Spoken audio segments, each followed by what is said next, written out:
Hey, hey, Facebook friends, I'm back. Track out is almost over. And speaking of mom guilt, I have no guilt that I'm excited that my children are going back to school tomorrow. Teachers are my BFFs. Y'all are the salt of the earth.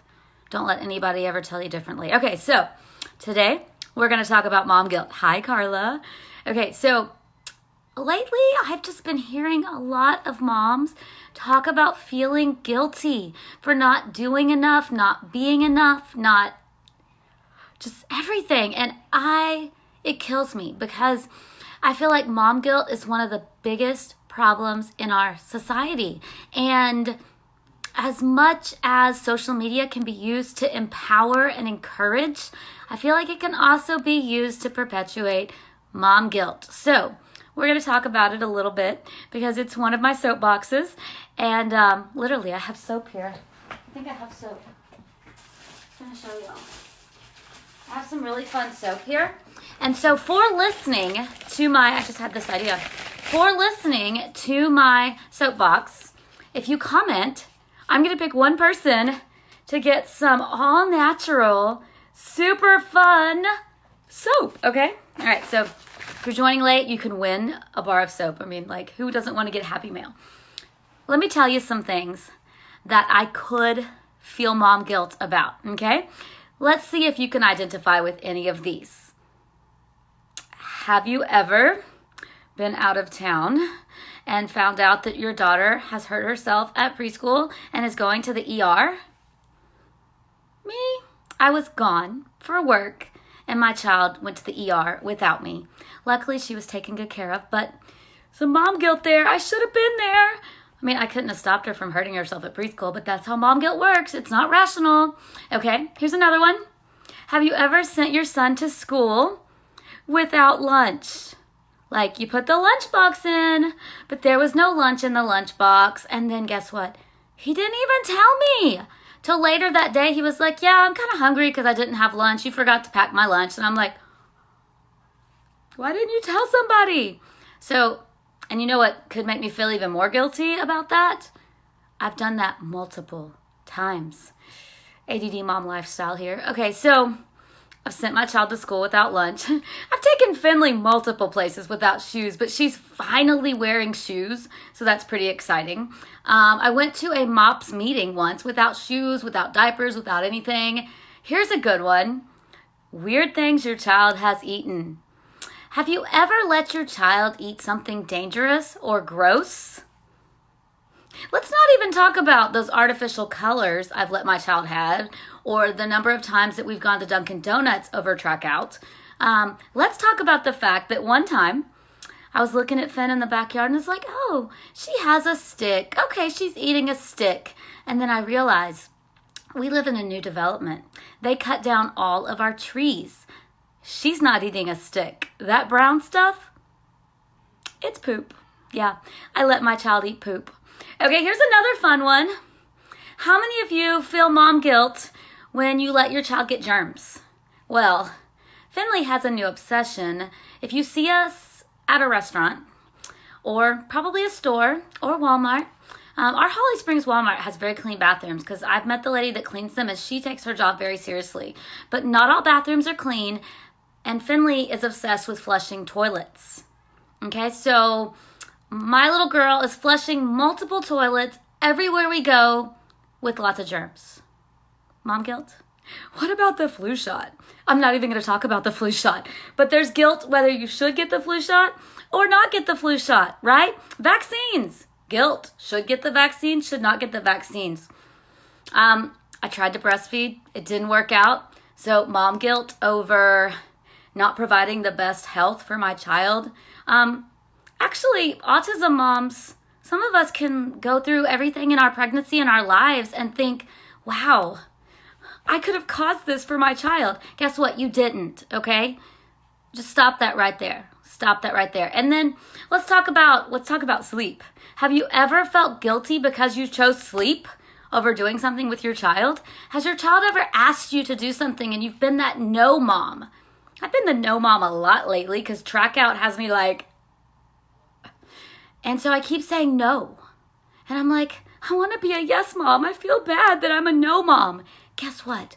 The opportunities to feel mom guilt are everywhere. And then you look on Facebook and you see the highlight reels. You see the good things about our lives. You don't see, unless it's on my page, you don't see the fact that we let our children eat poop or eat that leaf that they found on the floor or eat that rubber band or that scrunchie that they found on the floor, because Finley, if she finds it, she's going to eat it, unless it's food, and she might not feel like eating food that day. But other stuff, right in the mouth. And here's the deal. You might be thinking, wow, I'm pretty good then. I don't have to feel guilty because Aubrey's worse than me. And that's okay. If that helps you, go for it. It's not going to hurt my feelings. But you're not guilty because you're doing better than me. You're not guilty because you're amazing and God created you and this child and gave this child to you and said, you have everything you need to be a good mom to this child, because between you and me, not me, not Aubrey, God, between you and God, y'all got this. And you are a good mom. The fact that you worry about being a good mom means you are a dang good mom. You're an incredible mom. And you don't need to let anybody or any post or any video or any meme or any picture or any poop make you feel otherwise. Because God says you're amazing. And God gave you this child and he gave you what you need to be their mom. And guess what? Guilt does not come from God. I know some people might disagree with me. I think conviction comes from God. I think guilt and shame come from the devil. Let me explain. In Genesis, it might be Genesis 3 or Genesis 6. Those are both popping out at me, but I think it's Genesis 3. I'm not going to feel guilty about not knowing. I can just go look it up and it'll be all right. Even though I'm a minister's wife, Genesis talks about Adam and Eve in the garden. And God said, you can eat from any tree or any bush or whatever, I think, in the garden, except this one. And guess what? They ate from the one they weren't supposed to. And then after that, they were afraid, so they hid. And God comes into the garden and says, where are you? Why are you hiding? And they say, we were afraid because we were naked, so we hid. And God says, who told you that you are naked? Who told you that you are naked? Who told you that you are not good enough? Who told you that you are not acceptable? Guess what? It wasn't God. God didn't say, oh my goodness, you're naked. You should hide from me because you are not good enough. The serpent, I'm guessing, who opened their mind to good and evil and to things that they didn't have the ability to deal with, he told them they were naked. Guilt and shame come from the devil, because guilt and shame put the focus on you and how you're not good enough. And guess what? You can't ever do anything to be good enough or not good enough, because your value comes from God. So if you're doing something wrong, by all means, realize it, turn around, repent, and do better. But it doesn't change who you are. You are good enough. So if you're a mama watching this today and you're tired and you feel like you aren't good enough, you feel like you don't do enough, you don't read to your children enough, you don't make them do their homework enough, you yell too much, you don't yell enough, you spank too much, you don't spank enough, you don't preach to them enough, you don't do devos with them enough, whatever it is, stop it. Just stop and realize that those fears and that guilt and that shame does not come from God, because God doesn't want you to live that way. He wants you to live in his presence. He doesn't want you to hide. You don't need to hide, because you are good enough. You are good enough. You are amazing. You are so enough. It's incredible and overwhelming how enough you are, because your enoughness, your fulfillment, your overflowingness comes from God, not from you, not from me, not from anything I do. It's from God. And you, my friend, are good enough. And so don't ever let anyone tell you you're naked. Like, unless you're physically naked, then you should probably not be around a bunch of people, or they should tell you you're naked. But the metaphor, don't let anyone tell you that you are not enough, because you are clothed in God. And that, my friends, is way more than enough. Love you all. I would love to hear some of your fears, some of your struggles, because I would love to speak truth and life into you. So, and you know what?